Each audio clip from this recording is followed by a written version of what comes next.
Now, remember in the previous video, I talked about an age that we come to, and I remember it very well in my life. Sort of, 8, 9, 10, something in there. And there was I called myself like a Mowgli from the Jungle Book as a boy. And he's an honest, just ordinary boy having fun. It wasn't always fun, but it was honest and it was true. And then all of a sudden, there was this mental thing started to happen where I started to push down, or something in me, something mental, started to push the boy down. Like he wasn't wanted anymore. His tears and his sensitivities and all the ways that he was were to this new thing that was coming out of the mind was an embarrassment, and he had to be pushed down, crushed, shut up, you're not wanted, rejected, you're not going to be part of the program here, you're not going out.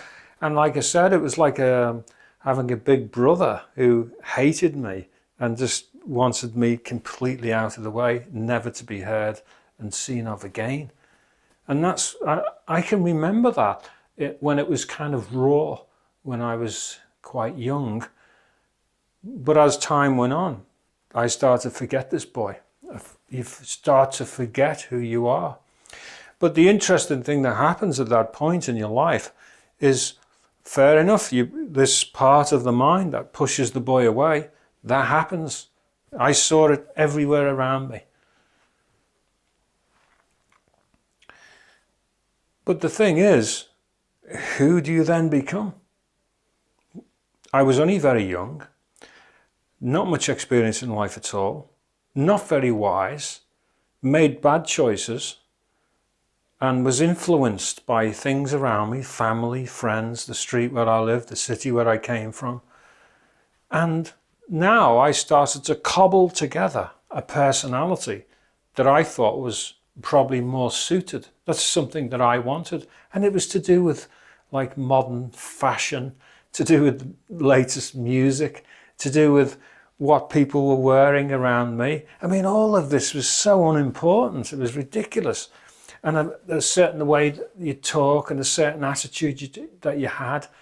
And of course, after a while, this personality's made up. And it's only barely hanging together because it's just cobbled together. But this is what we all do. This is what people do in their lives. They make decisions about who they're going to be at that age. Get rid of that which is real and true and wholesome and beautiful, and they replace it with something else that is not real. And we have to say, I certainly could say about my life, that was a false me. And as I went forward from that place, I felt unable to get back to who I truly was. So I had to add to this thing. And so I had a false sense of who I was, a false me. Now, as you know, from other talks and my books and everything, I got in lots of trouble in my life. But I've met so many people who had no trouble in terms of like crime and going to prison and everything, who've suffered the same thing. They cobbled together a personality when they were young, and then they become trapped in it. And then it becomes more and more added to as the years go by bits that seem to match, bits that seem to fit. It's almost like building a company. Which thing are we going to add to this now? You know? And it becomes a trap. But what we have to understand is that's a false personality. Even if we're doing well in life, there comes a time with this false personality when we start to suffer. And it's really bad because it's an inexplicable kind of suffering. It's like as if we have need in us when we really shouldn't need. Or we sense that we don't have enough, and it's a constant haunting. We don't quite have enough. And we have this want, this wanting. Remember the great psalm that David wrote, the Lord is my shepherd, I shall not want. He wasn't talking about not wanting the shepherd. He was talking about, I am not in want. I haven't got wanting aching inside of me,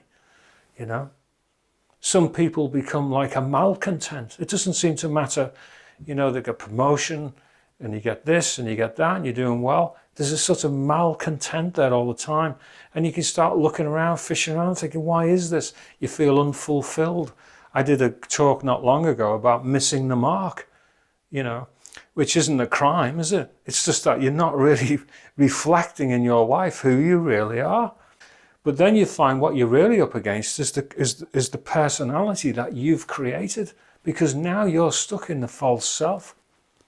Now, that list of words that I just used there about want and need and not enough, malcontentment, unfulfilledness, missing the mark, they're words that I drew from when I was practicing as a counsellor and a therapist, from people who'd done well in life. That's what they brought in the door. We're not talking about people who are troubled here. So this is right across the board. And of course, when we get to feeling this way, nowadays we're going to hear about things like mindfulness and awareness. We're going to hear about different types of therapy and even consciousness. And when we start to look for these things, what we're looking for really is the ultimate. We're trying to find, you know, the key. We start to hear about people who've come into some kind of nirvana, some kind of Shangri-La, and we think, oh yeah, if I could just find this, if I could just get that bit, if I could just add something, if I could just find this and get into that place and have this come to me, then I will be okay, then I will be fulfilled. And the reason that we're like this is because of a thing called dualism, okay? In dualism, what we do when we create that personality is we become cut off. We create a personality and then we start to say that this is me. We certainly do not feel part of where we came from, the eternal source of all energy, the eternal fulcrum of all power and energy. We don't feel part of that. And I remember being in the Christian church for some years ago. And, you know, you'd think that people in the Christian church would feel part of the heavens, God and this eternal realm. But when it came to sort of things like communion, I mean, there was all this fear about coming up, because always there was this dualism. You know, I am one thing and God is quite another. I am one thing and the Holy Spirit is another. You know, we didn't really join. There was always this slight insecurity about it all. And that's because of the personality that's been built. And so the search rises up. And what people do when they go on these searches, reading their books, going to meetings, visiting an ashram, doing all these things, it nearly always leads to going in circles. It's very hard to admit because it promises so much. It promises everything. And we seem so close sometimes. And yet then it just seems to fade away, and we might need to read another book and go around another circle and visit another place. And it's very hard to admit that we haven't found it, and it's very disappointing. And the whole reason for the lack of success in the search is because of where we're coming from in the first place. Now, years ago, I used to be a mountaineer. And of course, you have to do a lot of navigation, nighttime, daytime, featureless terrain. And the first rule of navigation always was, you must know exactly where you are on the map. Why? Because when you take a bearing from the wrong place to where you think you're going next, now you're going to be miles off. And when you think you're in the next place to go to the next place, you're going to be further and further lost, all because you didn't know where you were in the first place. And it's the same when you're trying to navigate your way through life and you're looking for an answer. Because if there's a hunger and a search there all the time, then it's clearly that you're in your mind. It's clearly that you're still in this cobbled together personality that can never know eternity. It's not even real. It's just made up. You made it up. You made the decisions about it. You reject some things and keep others. And yet underneath that was the thing that you destroyed, the thing that was buried. And that is the reality. The false self cannot find life. It just cannot do that. The false self has to be broken apart itself. And if you don't even realize that you're in your false self, then where are you going to end up on the map? You'll be completely lost. And if you're one of those people who has been searching and looking, and you might be really sincere, you might be a great person, you might have spent lots of money and made great effort to do what you're doing. But ask yourself this question. If you had found your true self and you were in the true self, would the true self be searching for itself? Well, no, it wouldn't. Because if you were in true self, there would be no search. Nothing. I know what it's like. When I came into the true self, I realized that nothing mattered. If anything, the word that I would use to describe what it's like to stand in that place is indifference.